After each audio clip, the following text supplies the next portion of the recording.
In today's video, I'm going to give you a no BS guide on how you can use your nice DSLR or mirrorless camera as a webcam. Giddy up.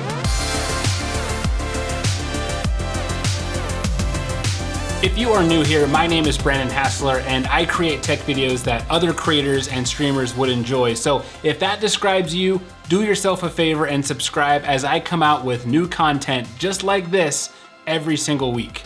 All right, so for whatever reason, you are seriously considering upgrading your webcam from something like this Logitech C920 to a DSLR camera or a mirrorless camera. Maybe it's because you don't have a webcam right now, and to buy a webcam right now is really expensive just because of the global pandemic. So you're often better off just buying a DSLR or mirrorless camera for a little bit more. Or you just want to upgrade the quality of your videos or streams. And honestly, the difference between a webcam and like a DSLR camera is night and day. This footage you are seeing here is recorded on a C920 webcam, and this footage is recorded on a Canon SL2. So what I'm going to do is run you through everything you need to consider, what gear you need to pull this off, and exactly how you can get up and running. And honestly, it's way easier than I thought it would be when I first did this. And by the way, every resource or piece of equipment that I refer to in this video will be linked down below in the description. First things first, you need to determine if the camera you are thinking about turning into your webcam is even capable of doing so, because not every camera works the same. Fortunately, Elgato has put together a really good resource that shows every camera you can think of and whether or not that particular camera will work. Like I said, I'm gonna link to that resource below, and some key things to pay attention to are clean HDMI, which basically means it's able to send a clean video feed from your camera to your PC without any of the settings being overlaid like they do on your camera screen. And the other thing is unlimited runtime, which means it's capable of streaming or recording as long as you want. Some cameras force you to shut it down after a certain period of time, and unless you are doing very short streams, having unlimited runtime is an absolute requirement. Another thing that isn't required but nice to have is the ability to have a clean autofocus when running through a computer. For example, my Canon SL2, which I'm recording on right now, has autofocus. And since I'm just recording to the SD card, it doesn't matter where I move. The camera knows to follow my face and it keeps it in focus. But unfortunately, when I run this camera through my computer, if I keep autofocus on, it shows the focus overlay over my face.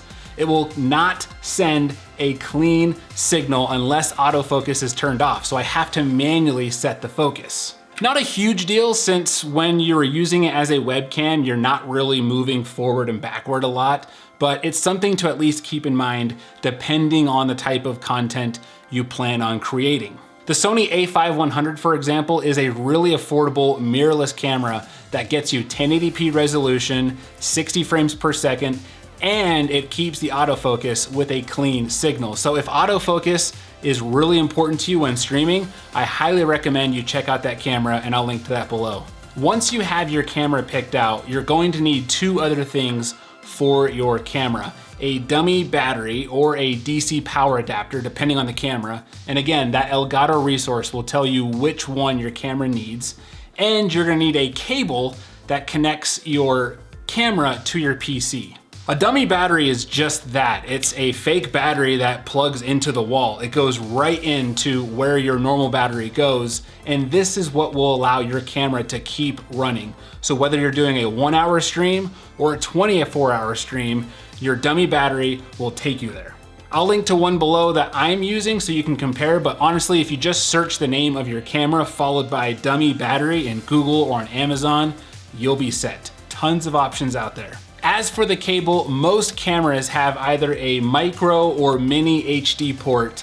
Some even use a USB-C port. And you're just gonna wanna find a cable that will plug into that particular port, and the other end of the cable is just going to be a normal HDMI head. You can use that Elgato resource to confirm what connection type, or you can just literally look at your camera and see the connection type. Either way, whatever cable you need, I will link to the different types down below. save you some research. So now that we have our camera, it's plugged into the wall for endless power, and we've got it plugged into the PC. We're ready to roll, right?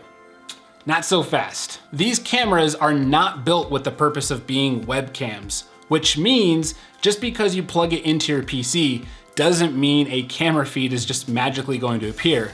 You need a piece of hardware called a capture card. And this capture card intercepts the feed coming from your camera. Let me plug it in there.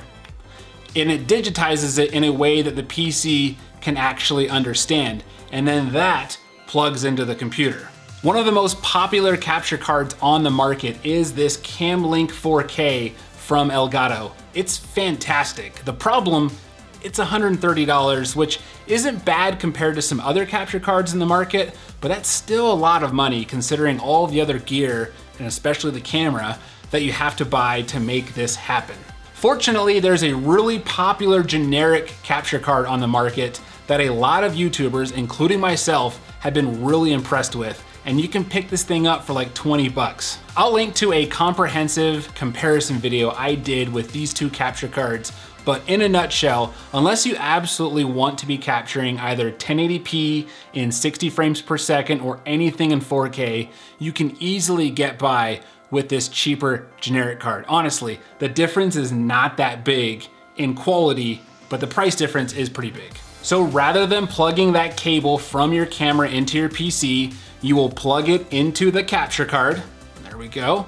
And then you will stick this into a USB port on the back of your PC. This also works for Mac as well, not just PC. Once you have done that, you are officially set up. Elgato does have a driver for you to download for the CamLink, but that takes seconds to do and you are good to go. At this point, you can pull your camera into any program that you would normally use a webcam on. So whether it's video conferencing like Zoom or Google Hangouts, or you're recording or streaming in something like OBS or Streamlabs, just find the camera source settings, and instead of selecting your webcam, you're going to select the capture card that you're using. Now, a quick note for Canon users, just because I know I'm gonna get comments about this. Earlier this year, Canon announced a new piece of software called EOS Webcam Utility, and it basically lets you turn a select number of Canon cameras into a webcam without the need for a capture card.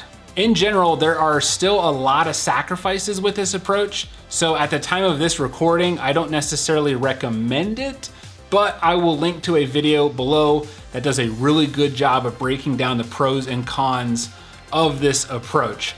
I think Canon needs a little bit more time to work out the bugs. I love the direction they're going. It's amazing what they have already. It's certainly worth trying, but I know that this is gonna progress, and I'm sure we'll have more videos on this in the future. Let me know if this video was helpful by giving it a thumbs up, and if you have any questions about this process, do not hesitate to drop your thoughts down below, and I will do my best to get back to you.